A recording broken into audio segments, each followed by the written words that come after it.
আসসালামু আলাইকুম, কেমন আছেন সবাই? আশা করি ভালো। আজকে আমি চিকেনের অনেক মজাদার একটি রেসিপি করব, সেটা হচ্ছে চিকেন মশলা ফ্রাই।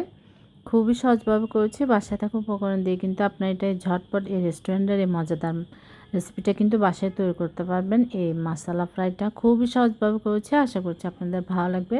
এটা আপনারা মশলা গ্রেভি বলতে পারেন, যার যেমন ভালো লাগে, কিন্তু ট্রাস্ট মি রেসিপিটা কিন্তু অনেক টেস্টি হয়েছে, তাই একবার হলেও ট্রাই করবেন। এখানে আমি ব্রয়লার চিকেন নিয়েছি, আধা কেজিতে কিছুটা পরিমাণ বেশি আছে, রেগুলার কাট করে নিয়েছি। আমি টক দই দিয়েছি এখানে 3-4 চামচের মতো।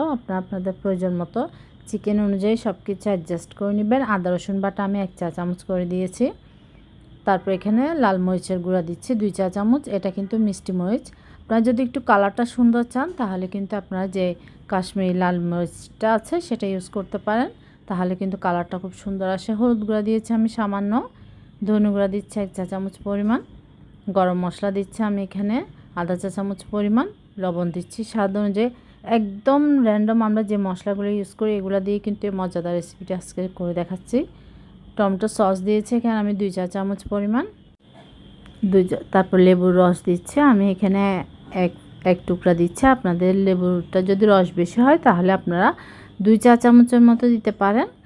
আমি এখানে এক টুকরা দিয়েছি, আপনারা দেখতে পেয়েছেন। আর আপনাদের কাছে যদি লেবু রসটা না থাকে তাহলে আপনারা ভিনেগারটা ইউজ করতে পারেন, যে সাদা সিরকাটা আছে সেটা 1 থেকে 2 চা চামচ পরিমাণ, বেশি ইউজ করবেন না, তাহলে কিন্তু আবার এটা টক হয়ে যাবে। এবার আমি সব কিছু ভালো করে মিক্স করে নিচ্ছি, খুব ভালোভাবে মশলাটার সাথে একদম ভালোভাবে মিক্স করে নেবেন। তারপর লাস্টে আমি সরিষার তেল ইউজ করছি। এই তেল আপনারা যে কোনো সময় যে কোনো কিছু ম্যারিনেট করার সময় কিন্তু তেলটা আপনারা পরে অ্যাড করবেন, তাহলে আপনার মশলার সাথে আর তেলটা কিন্তু মিক্স হবে না। কারণ আপনার মাংসের সাথে মশলাটা ভালোভাবে মাখা হয়ে গেলে এরপরে আপনি তেলটা ইউজ করবেন। এখানে আমি সরিষার তেল দিয়েছিলাম 1 চা চামচ পরিমাণ। প্যানের মধ্যে পরিমাণ মতো সয়াবিন তেল দিয়ে আমি 1 কাপ পরিমাণ পেঁয়াজ কুচি দিয়েছি, সেটা হালকা একটু ব্রাউন করে ভেজে নিয়েছি, বেশি কালার করিনি। টমেটো কুচি দিয়েছি আমি এখানে আধা কাপ পরিমাণ, ছোট ছোট করে একদম ছোট ছোট করে কুচি করে দিয়েছি। ভালোভাবে যখন টমেটোটা গলে আসবে তখন আমি চিকেনটা দিয়ে দিব। ম্যারিনেট করাটা আমি 10 মিনিটের মতো ম্যারিনেট করে রেখেছিলাম। আপনারা হাতে যদি সময় থাকে তাহলে একটু বেশি ম্যারিনেট করে রাখতে পারেন, তাহলে আপনার চিকেনটা অনেক জুসি হবে, অনেক টেন্ডার হবে। সব কিছু ভালো করে আমি মিক্স করে নিব পেঁয়াজের সাথে এবং টমেটোর সাথে, ভালোভাবে মিক্স করে নিব। আর এই চিকেন মশলাতে কিন্তু তেলের পরিমাণটা একটু বেশি দিতে হয়, তাহলে আপনার এটা চিকেন মশলাটা কিন্তু খুব সুন্দর হয় এবং গ্রেভিটাও কিন্তু অনেক ঠিক হয়।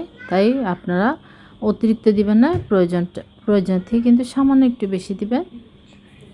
দেখুন এটা কিন্তু কষানো হয়ে যাচ্ছে, চিকেন থেকে কিন্তু অনেকটা পরিমাণ পানি বের হয়েছে। পানিতেই কিন্তু আমি চিকেনটা একদম কুক করে নেব। এখানে কিন্তু আমি কোনো পানি অ্যাড করব না, চিকেন থেকে যেটুকু পরিমাণ পানি বের হবে সেটাতে আমি রান্না করে নেব।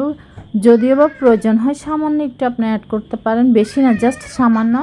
ঝালের ফ্লেভারের জন্য কাঁচামরিচে একটা ফ্লেভার থাকে, সেটা কিন্তু ভালো লাগে, তাই আমি 2টা কাঁচামরিচ ফালি করে দিয়েছি। আপনাদের যদি ঝালটা বেশি মনে হয় তাহলে আপনারা কিন্তু আস্তও দিতে পারেন, কিন্তু চিকেন মশলাতে কিন্তু আপনার কাঁচামরিচটা যদি এভাবে দেন তাহলে কিন্তু টেস্টটা অনেক বেশি ভালো লাগে।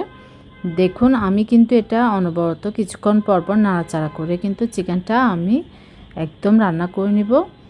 আপনি যদি এটা নাড়াচাড়া না করেন কিছুক্ষণ পরপর, তাহলে কিন্তু এটা আবার পুড়ে যাবে, মশলাটাও পুড়ে যাবে, টেস্টটাই নষ্ট হয়ে যাবে। তাই কিছুক্ষণ পরপর নাড়াচাড়া করে কিন্তু চিকেনটা আপনারা রান্না করে নেবেন।